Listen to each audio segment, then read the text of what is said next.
Welcome to this God-inspired message from Shofar Christian Church. Enjoy today's message. May you experience the presence of our Father and may you grow deeper in your relationship with Him. Oh, Jesus, your love over us. Or maybe you don't have fights, but you have these friends that had a really silly fight. Just for a moment, just think about the silliest. Can you recall the silliest fight you've had? Some of you are not smiling, so obviously you had no silly fights these days. It's amazing. We're going to talk about cultivating peace. And we said that problem talk is the one thing that couples need help with. It's actually amazing. Any two people, you just need two people that are different in a little way. And over time, you're going to have conflict because you're different. You have different opinions, different thoughts, different ideas, and different desires. So you will have conflict because we just don't see it the same way. We didn't experience a conversation. Have you ever had someone say to you, doesn't need to be your spouse, but it's often your spouse, it's like, but you said that. And I'm like, did I say that? Because I can't recall saying that. You heard me wrong, or I meant that. And the point is, even though we use words that are sincere, it's misunderstood because another person has another view. Anyway, so the reality is that we live in a world filled with conflict. If you missed it, just switch on the radio tonight and you'll read about xenophobia in your city, and you'll read about the Ukraine, and you'll read about Ukraine, and you'll read about in Uganda, and you'll read all over the world. There's lots of big conflicts, small conflicts. Because conflict is, you know what I find funny about that? That's the one thing, human experience that everyone has. And I'm thinking of all the subjects I had in primary school and high school. And I'm thinking, we could have dropped a few of those and just devoted just one period a week for 12 years on how do we have good communication and solve conflict. But we don't. Because you don't need to know that. And I'm like, I promise you, marriages don't fail, companies don't fail, countries don't go to war because we didn't understand geography well enough. You know, it's like, but we did understand one another. So see this as a 30 minutes of something you might have messed up. Again, I'm not going to say anything that is brand new to you, but I'm going to give opportunity for us to actually think and practice. And I really want you to think, how can I use this 30 minutes to build into my marriage? Perhaps I can learn. I know my spouse will hear what he needs to hear, and I'm going to pray that Ross will say it in a way that he can just stop doing that, but maybe I can learn it as well. Okay, so peacemakers sow seeds of peace, and they reap a harvest of goodness. And that's the way in which we cultivate a robust community, robust. Why should we resolve conflict? Why should we? The first thing is, and you know this, I always say to my wife, and I always say to my kids, and I say to the people in our congregation, you only have one heart. I only have one heart. It's not possible for me to be bitter and angry about one thing or one person and assume that my heart will be warm to everyone around us. That's the first thing. The reality is that if there's unresolved conflict, unresolved anger, unresolved pain always goes to unresolved, always resenting, always goes to anger, which grows into bitterness, which grows into resentment, and which goes into rage at some point. Either you're going to just move away. It's always more rewarding to resolve conflict than to dissolve a relationship. Something you can write down. It's always more rewarding to resolve a conflict than dissolve a relationship. We find joy, we find shalom in relationships. So when a relationship's not lekker, we want to move away from a company, from a neighborhood, from a community, from a relationship, and think we will have a greater life. We rarely end up having a greater life. It's always more rewarding. So the first thing is, why do we resolve conflict? Jesus said it through his apostle John, and he said it a few other times as well, but it's not possible to have a great open relationship with God, which brings peace and a sense of meaning in my life, but I don't have peace and meaning with the person next to me. So I have to resolve this to enjoy this and to enjoy peace. I have to resolve it because I can't keep it there. I have to resolve it to have peace here. Peter probably quotes Malachi when he says, "Husband, love your wives and honor them." Why does your prayer go unhindered? Because of the way in which you treat your wife. And can we say the same thing about the woman towards the husband? It's not possible to have an open, clear relationship with God with unresolved conflict in our life.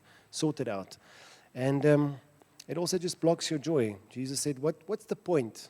What's the point if you gain the whole world? What's the point if you gain that contract? What's the point if you get an applause from your company? What's the point if you are successful in this area of your life? But you lose your soul, you lose your joy, you lose your peace in your house. What's the point? So it's a priority. So how do I resolve conflict? This is really, really helpful. You've read 50 things. I compiled a few things here. The first thing I want to say is that conflict should not be avoided, and we shouldn't just appease. So it's not the fact that I avoid or ignore the situation.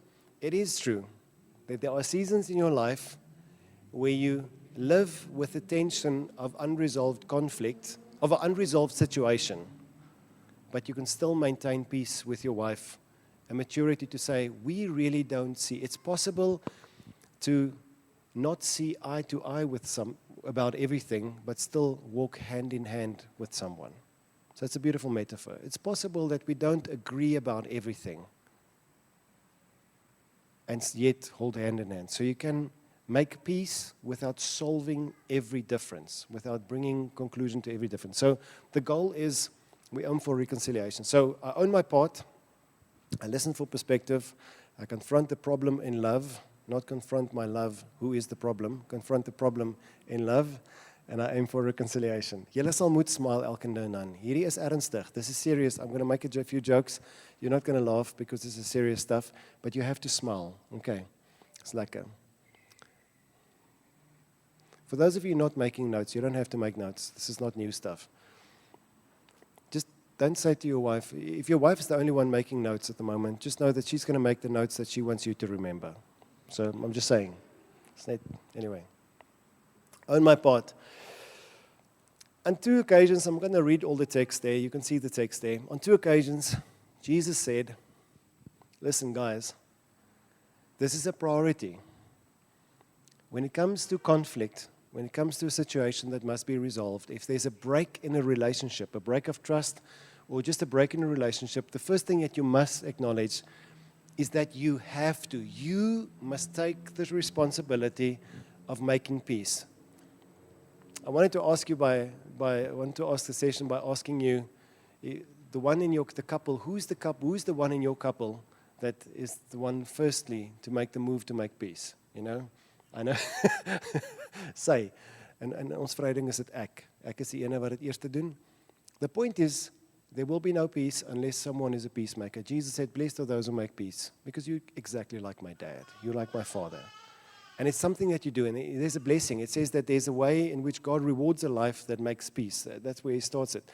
But where he says yes, he says, listen, if you come to the temple and you worship, and you bring an offering to God, you make the most holy thing for the Jews, the most holy moment, and there you click, oh, my wife still angry or still hurt because of what I did. Jesus said, leave your offering. I want to say, there are a few pastors that I'm sure, charismatic pastors, that have preached this one. He says, Jesus said, leave your offering and then go. But you don't go with your offering in your pocket. Leave your offering.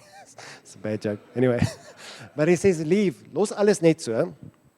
Go and sort it out and then come. And obviously Jesus he's saying what the Jews didn't want to believe. This takes priority over everything. Making peace takes priority over everything, over that contract, over everything that you need to work on, over everything.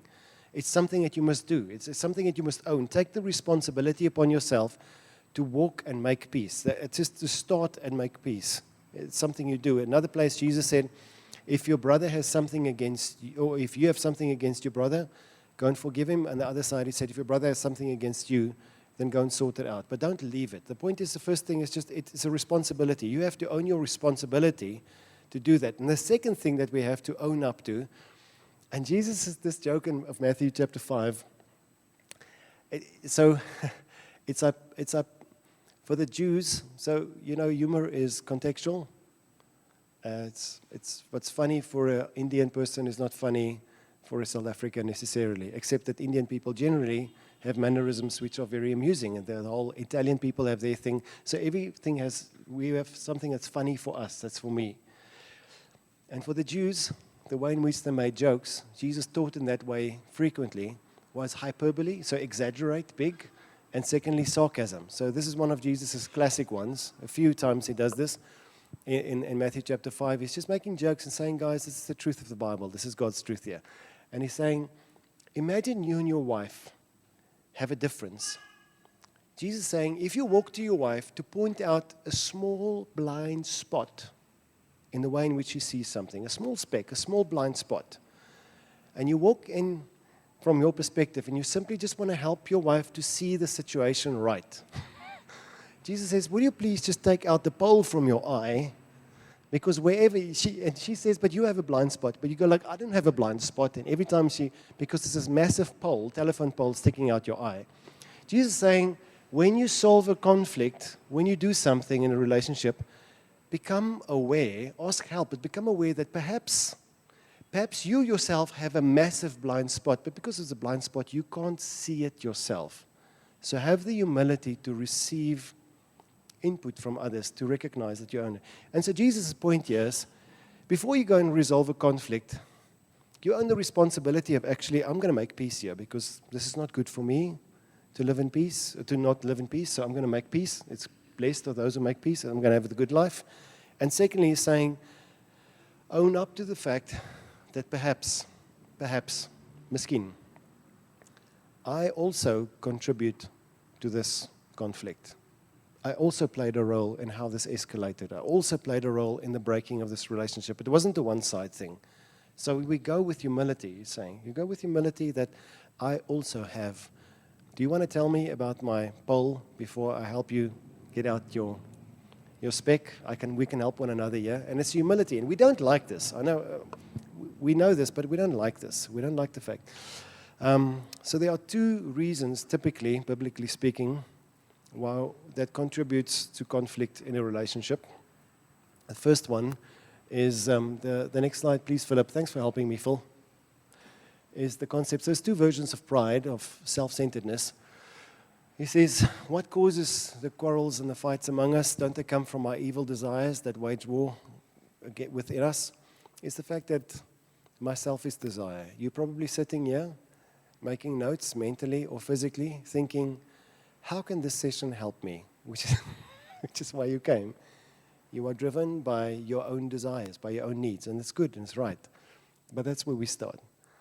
So he's saying that the reason why you have to own up to the reality that I contribute to conflict because I want it my way. We have a friend, they did marriage prep in another place, and I loved it. They said, the pastor gave them the counsel, and this is good, maybe you can practice it at home. Because you can learn from your toddlers. They said that whenever you become really angry in a situation, really angry, you can try this in your corporate office as well. You're really angry. What you do is you stomp your feet 3 times hard. You go like, I'm angry because I'm not getting my way. And he says it does tend to bring to reality what's actually happening here. I'm angry because I'm not getting my way. In marriage, conflict happens because I'm not getting my way. I'm not getting it my way. The second thing there, the Proverbs, so maybe some of you didn't have a memory verse for the week, so this is your memory verse for the week. It's really difficult. It's really, really difficult. It says, pride leads to arguments. Some translation, pride leads to conflicts. But pride leads to arguments. So another form of pride, so not selfish desire, but the idea that I really know better. And you know this. You know this. We know this. We end up in massive conflicts because I know better. My idea is better. My perspective is more helpful. No, but I have a greater idea. Let's do my idea. I know why we're in this problem. I know it. And it's silly if we say it like that. But this is the baseline of why we have conflict. And this is what the Bible says here. The first thing, so when we start with when we want to resolve a conflict, you take it on yourself. It's my responsibility to resolve this conflict. I will go there. I will make peace. Whatever we need to do, I will make peace. But before you start the conversation, just realize that perhaps there's a pole in my eye, which is, I want it my way, or I really think I'm better. And it's just an acknowledgement. And we start by that way. We start in that way. Isn't that the way in which we start in relationship with God as well? Saying, God, I want to fix it. I want to have a relationship with you. God, I messed up. Can we start again? Very simple. I messed up. Can we start again? But not moving it away that simply. Rick Warren says he has this line, which is so good, the next line. He says, he's noticed over the years, he's been a pastor for 45 years, he noticed that there's this one line that tends to de-escalate and end every conflict, at least de-escalate it. He says, you just stop everything and say, I'm so sorry. I was just thinking about myself. What do you think? Simple. You start by owning my responsibility, my contribution, and by owning my part, saying that I was only thinking about myself. The second thing is we're going to listen for perspective. And it's amazing. So recently we started as a church just dealing with the big elephant of ethnic, race, power conversations in our country, and seeing that we really struggle. We want to all get along well, but we tend to struggle with that. So because I'm so blind to my issues. And the one thing that we just learned over the years is like, it really helps to just listen long enough. Listen long enough. So don't go by starting a conversation, you go by listening. You build peace by listening. And not simply appeasing, listening. We all do this. We listen. The first time we listen to a story when there's a conflict is you want to listen and you have your answers and you're using the person's answer as weapons for your arsenal to use it against him or her again, but you said this and there you prove it and you're right. But the point is to listen long enough so that you can identify with the person, so you can see life from his or her perspective. To listen long enough so that I can hear you, I can understand you, I really get you. And what we're listening for, and the triggers there, is we listen long enough until we get compassion, until your heart is moved with the person's reality. This is really his reality. It's really her reality. It's really true that we don't fight about facts. We rarely fight about facts. We mostly fight about how these facts, this reality, makes me feel. We fight about feelings. It's our feelings that makes. So to point to a person, to try and show to a person how he or she is wrong is never helpful in a conversation. It's never helpful. Unless the person asks for that. Because it's how the facts make me feel. You did that, and then you made me feel stupid. You said that, and you made me feel unwanted. You fight about how it makes me feel, not about what you say. Because the fact is a fact. So we listen for perspective.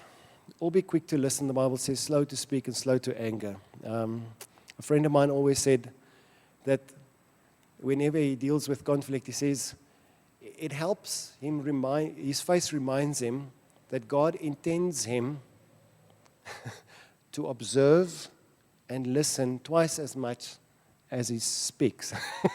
He's saying, I have 2 eyes and 1 mouth. I have 2 ears and 1 mouth. It's an indication.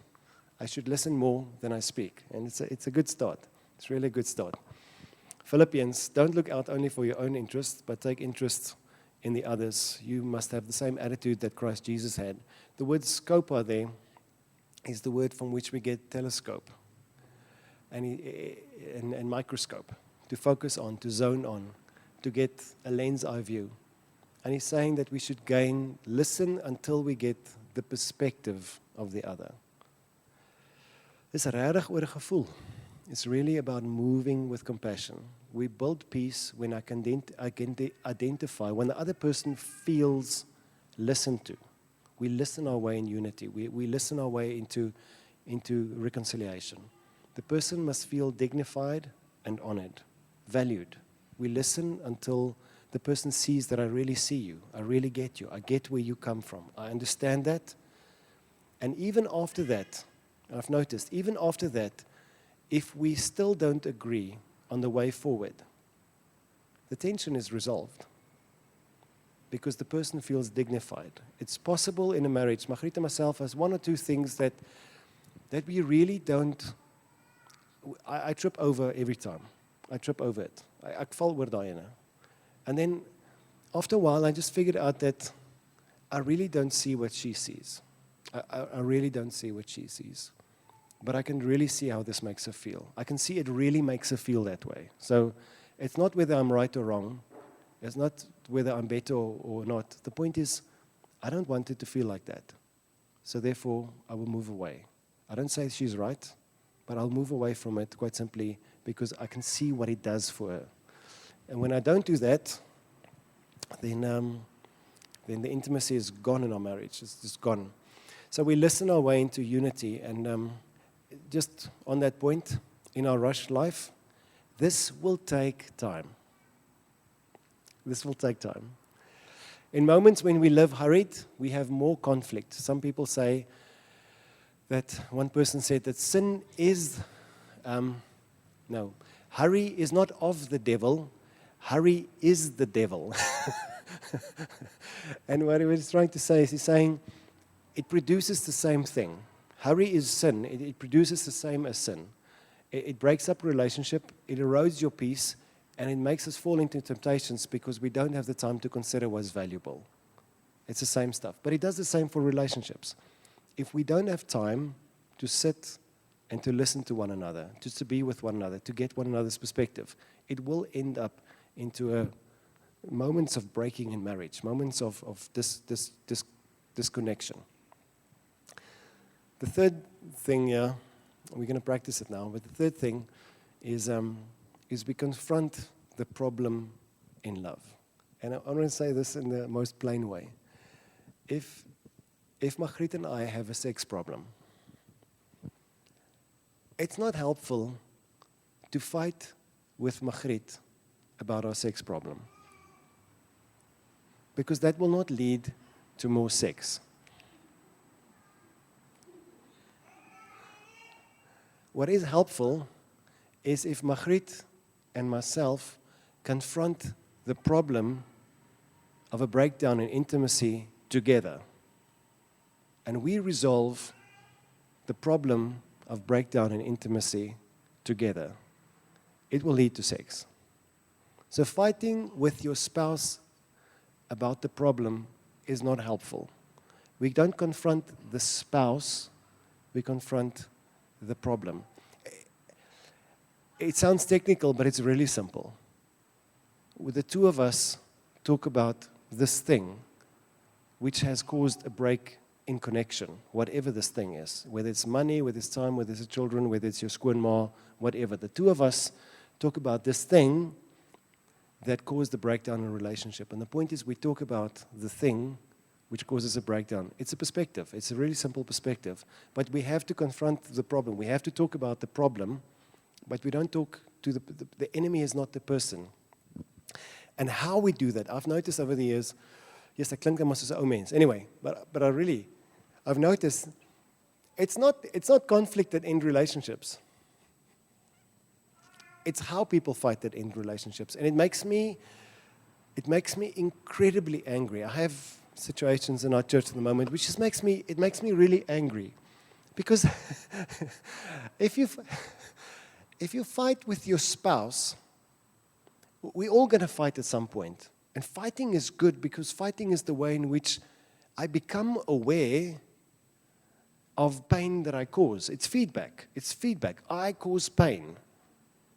So it's feedback. It's good that we bump into each other. How would I know that I bump in? She can ignore it forever, and we can see this. Some, the pine, denneboom type mense, suurboom, denneboom type mense, the introverted people will for a long time suck up whatever is necessary just to maintain peace, because we are not prone to having conflict. Few people, we know people. I know a few people that love fighting. They love fighting. They always look for an opportunity to fight. The rest of us just gradually move away from them, step away from the vehicle because they're fighting all the time. But the point is, I see this in marriages, that there are people that you get this, I'm going to call it bully, bossy, or just, let me say, confident people. We get confident people and people that want to appease. Just avoid or appease, don't want to go to the conflict. And you can live like that for a while and think you have a happy marriage because the wife or the husband, the one who's not so loud, will just become silent and not fight because she doesn't like fighting. She just likes peace, or he just likes peace. But after 15 years of marriage, my perspective, 15 years. 15 years of marriage, at some point, the quiet one just goes like, I've had enough of this. I've had enough. No, I'm not going to have this anymore. No, I don't do this anymore. And either the heart is so hardened that she moves out, or he moves out, or just moves away, or just shuts down and goes on with her life or his life. Or she says, genoeg hiermee, or he says, genoeg hiermee. Jy het nou genoeg geskree. Is nou klaar. And then the conflict actually will come in. But by that point, there's a lot of resentment and bitterness built up in the situation. So we're going to have this conflict. You're going to have this conflict.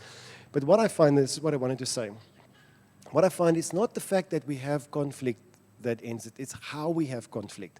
And what makes me angry is when people use the words and the accusations, the stuff that they throw, the labels, just how they, and I'm thinking, you want this woman to undress again and be intimate with you. How do you see this happening? How do you unsay these things? How do you remove all your WhatsApp messages where everyone knows, or social media posts where everyone is like, is he really saying this about his wife on social media, or is she, how do you undo all those things? You just to stop it, to think, fight in such a way that she will want to be intimate with me again. And I'm not sex obsessed now. I just mean, you want to talk about the connection. You must fight in such a way that we can build an intimacy, not erode it. So obviously, in the times when we have conflict, you're not going to kiss one another immediately now.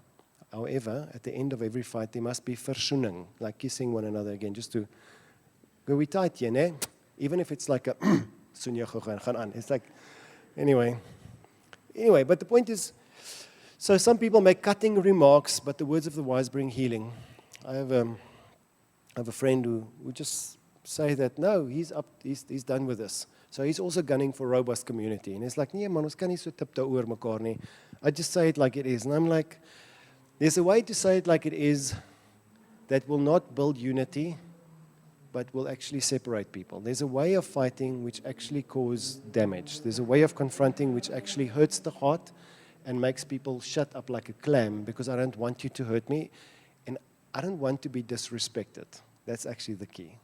There's a way in which we have conflict that is upbuilding and honoring and dignifying, where I want you to dignify me as well because I dignify you. I want you to see me, that I honor you. So therefore, there's a way. And that's why the Bible says we speak the truth in love. There's this speaking truth in love. Oh, I'm going the wrong way. I want you to see this text. It is so helpful to remind yourself that almost the entire New Testament, almost all the epistles, were written to resolve conflicts.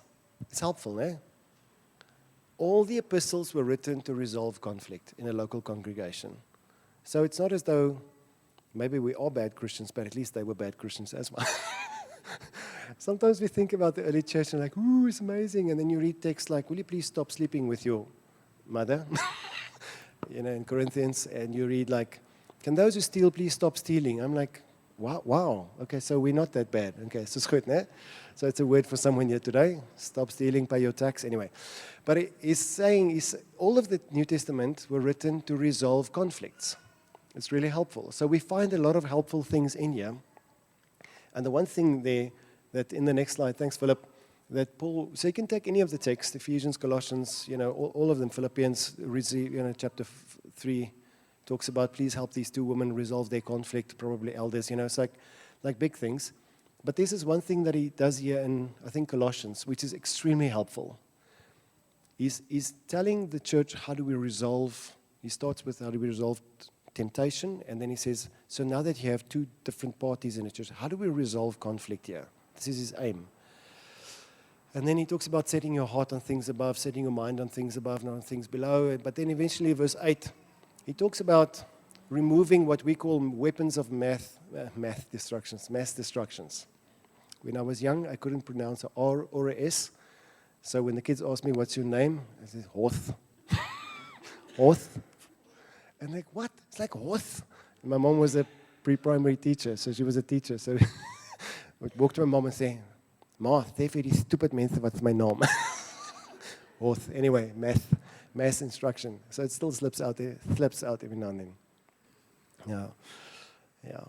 So in the 80s, during the Cold War, but earlier as well, but during the height of the Cold War, because the memory of, and it's very relevant to us today, but because the memory of the Second World War for most of those leaders was so fresh in their heads, they made a peace treaty. So Jaco and myself come from the Air Force, so we did study a bit of the legalities of conflict, international conflict, war.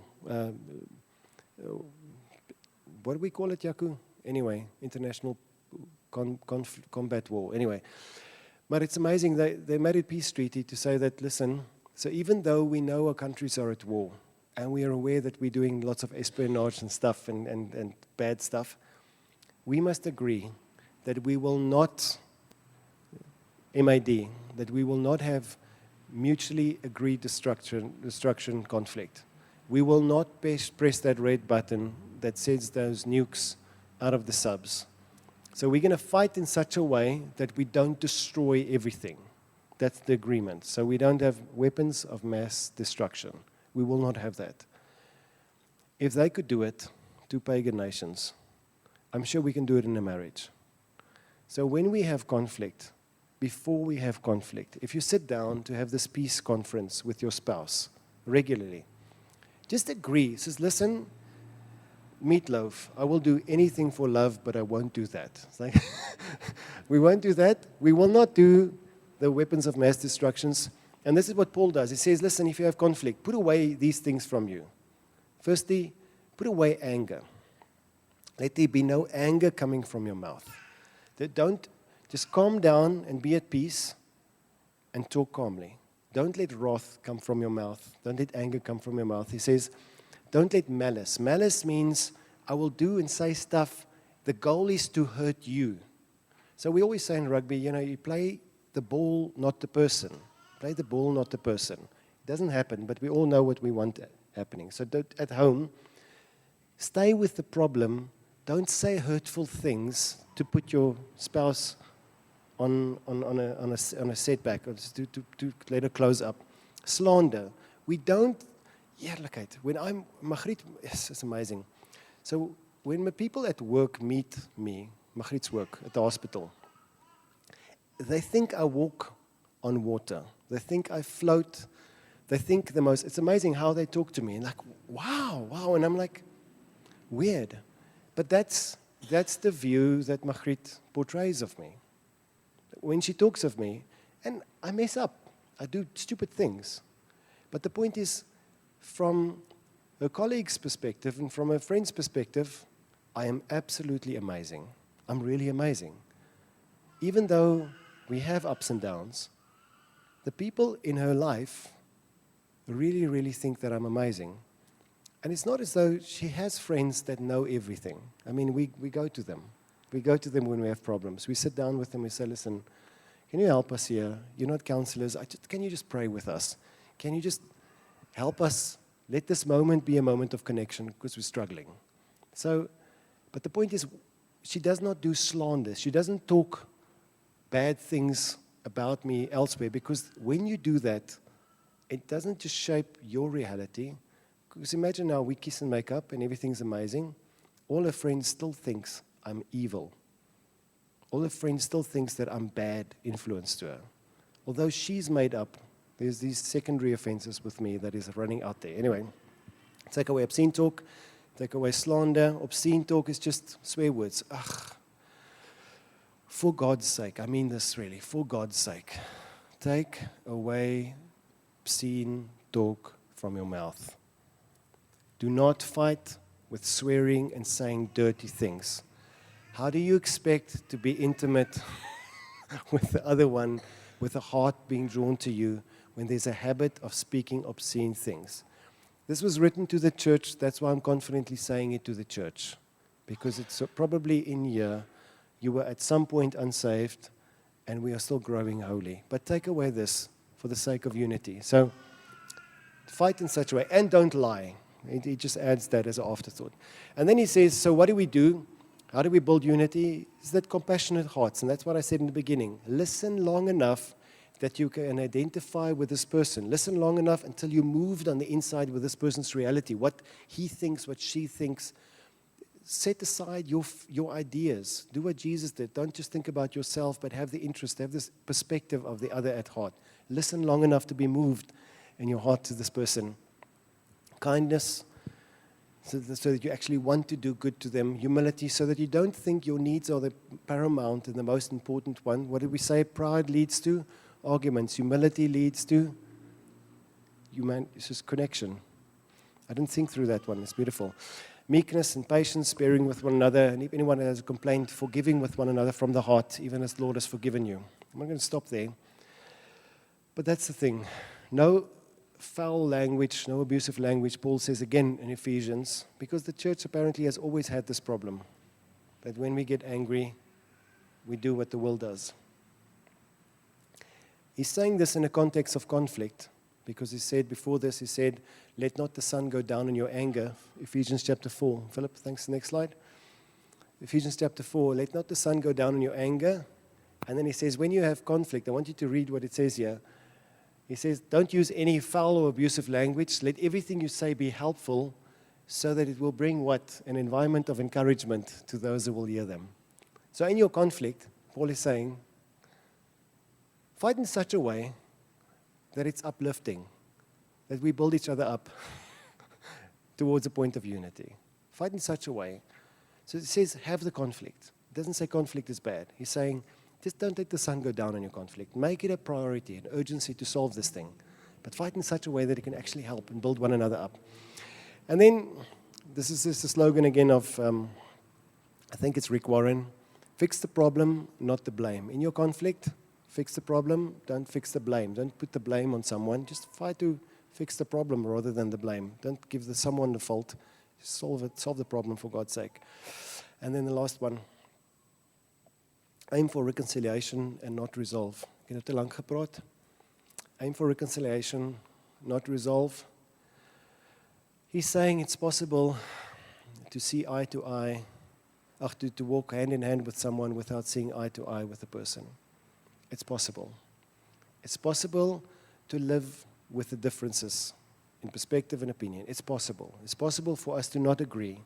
It's possible to have a loving, respectful union without agreeing about everything. So the point of the conflict resolution is not to find agreement about everything that went wrong. It's simply to build the trust in the relationship so we can walk forward. Maybe this is not the case for your marriage, but we all know these people. They can't move on until they agree about everything.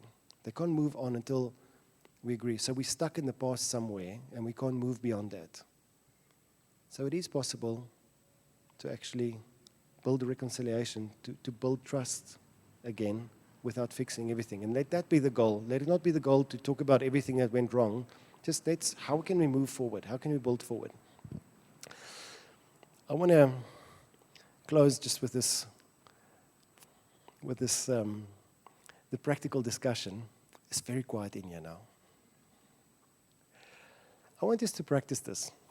And I am cautious because perhaps there is a couple here, maybe there are two couples, maybe there are 10, that really at the moment things are a bit krapperig, things are a bit itchy, things are a bit not lekker. Maybe you don't sleep well because you have a small baby. Maybe the small baby is not the problem, but it's difficult.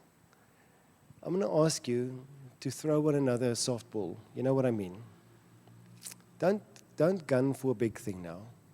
Even if you have to take a fictitious, funny story, but to practice conflict resolution. So it's funny. Even if you think it's a bit tense in your marriage at the moment, just say, take a funny story. The 3 little bears came home and there was someone in their bed. Take that and they just talk through that. It's funny. Just to do that for a practice. My experience is it's improbable that the first thing that you will do this with is the big thing. So before you really have a big fight and you need to talk it out, just practice it with the small thing. So small situation, small funny situation, maybe a real situation you want to talk through. Someone will listen and the other one will talk. And you will share this. Firstly, just ask one another. So typically, scale 1 to 10, how well do we do with conflict? Do we avoid it? Does it always escalate in a big fight? What do we think? So just tell yourself that so we can agree on that. If that is the reason why you're fighting, maybe that's a good start. Then just say, own my part, I'm here. What is my contribution? What is the pole in my eye that constantly bashes it up? Do you want to help me with that? And then just listen for perspective. If all you do now is simply just listen for the other person's perspective without going anywhere else for the next half an hour, this is meaningful. This is really, really meaningful. This is really meaningful. And then confront the problem. Let's talk, how can we move forward? The question is, how can we move forward? How can we move forward? What will help you move forward? How can we move forward so we can just, where do we want to go? Cultivate affection, warmth, and encouragement. Build the intimacy in our marriage again. How can we do that? What is the one thing that we can give one another so we can build our intimacy again, walk hand in hand? Is that goed vir julle? Can I ask you close your eyes, please? We're going to ask us altar call for salvation now. Just while your eyes are closed, how many of you are confident that you can do this now? So please, eyes closed. You can do this now and it will work out well. Raise your hands. Okay, great. Eyes down. Thanks. Eyes open. Thanks. So the majority feels that you can do this well now. For the others now that are here, perhaps you can literally just talk about what you heard now. So just use this time and say, do you think we can try this? This is what I heard now. I'll sit here in front. I'll walk around. I'll come and greet you. And if you're having a good conversation, I'll ignore you. And if you're not having a good conversation, then I'll come and sit and pray with you. Is that good? Okay, let's give one another half an hour. Jaco, is dit reg?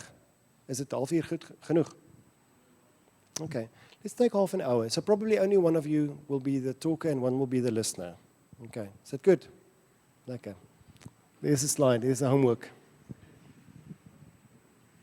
So we're still waiting for 1 or 2 people that are taking a bathroom break, but I think it's good for me to I want to close in prayer and then invite you to 2 by 2 in your groups. Just find someone that looks relatively friendly.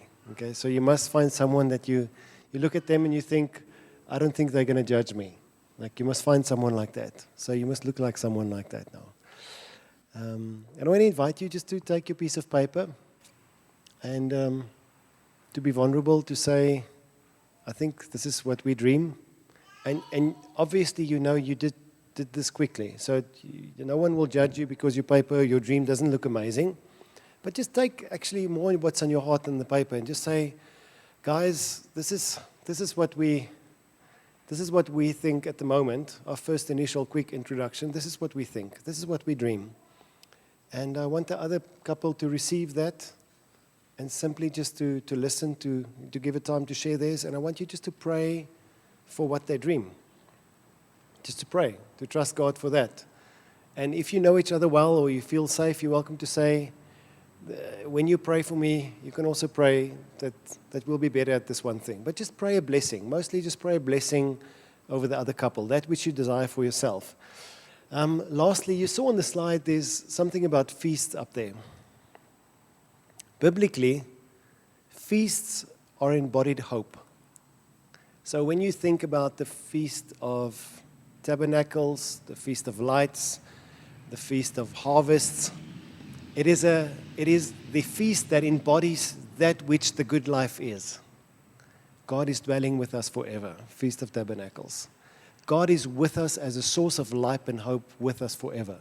For many from our South African Christian tradition, Christmas is a feast of, this is what the good life looks like. Look at the bounty, look at generosity, look at the family around the table. This is the gift. Because Jesus came, see what we have in our house. Festivity, joy, thankfulness at the end of the year. So I want you to think, when you go home, what is something that your family can do on a regular basis that embodies this hope? For the Jews, it is Sabbath every week. God is with us. We're not working. God will provide for us. See, we're sitting around the table. This is the richness that we have. We have sufficiently for today, and this is the riches that we have. God is so for the Jews, Sabbath is the embodiment of a hope of a life with God, the good life. It embodies everything about the good life. And the neighbors around us, we share together. So I want you to think, and maybe for now it's just a Thanksgiving feast or a Christmas at the end of the year, but when you do it, to consciously do it as a reminder. So think about your dream. Look at what is one thing that you can do together that embodies this picture. What would it look like if all of this suddenly happened? What is the closest I can do to do this? So like a long feast table or like a family holiday or weekend away type of thing or whatever you can. Anyway, so it's amazing. I want to pray for us, and then I want to invite you to be with one another. Thank you for today. It will be the last time we'll have a microphone. Thank you for coming. Thank you for making the first time for me lekker, like for you as well. Thank you for your grace. And I want to thank you for the faith of coming here with your spouse, to trust that you'll actually receive something from God. I want to say God will not disappoint. Okay. First session, I asked you what are the habits that you can, the simple things that you can do to increase in affection, hope, and encouragement. Please write that somewhere for yourself. Practice it and test it for 2 weeks and see whether it works or not. Okay. That's great. Father, thank you for today. God, we looked at various aspects of cultivating intimacy, cultivating peace, and cultivating hope. And God, my prayer is, God, that life with the Father, with the Son, and with the Holy Spirit, communion with the self-giving, other regarding community-forming love, God, that life with you will rub off on us, God, that we will become like you, that we will be other regarding self-giving, community-forming people, God. And we'll be able to cultivate affection, hope, and encouragement in our homes. God, we'll be people that are resilient, that are anchored in the hope that truly you are making all things new. And God, that you're always at work in us as well, cultivating your grace and your strength in us, in Jesus' name. And God, I pray for this church and for the people, the married couples here and the families and their children. I pray that they may dwell in shalom, God. I pray that they may dwell in peace, in Jesus' name. Die Here seën julle. Thank you. So please find someone relatively friendly. If you really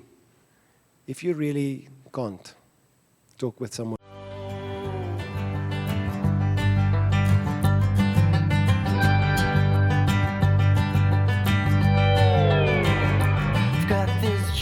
Thanks for listening to this message from Shofar Christian Church. We believe that you enjoyed your time with us, establishing God's kingdom and His glory in your life. For more info, call us on 012-362-1363. Email us pretoria@shofaronline.org. Browse our website www.shofaronline.org or like us on facebook.com/Shofar Pretoria.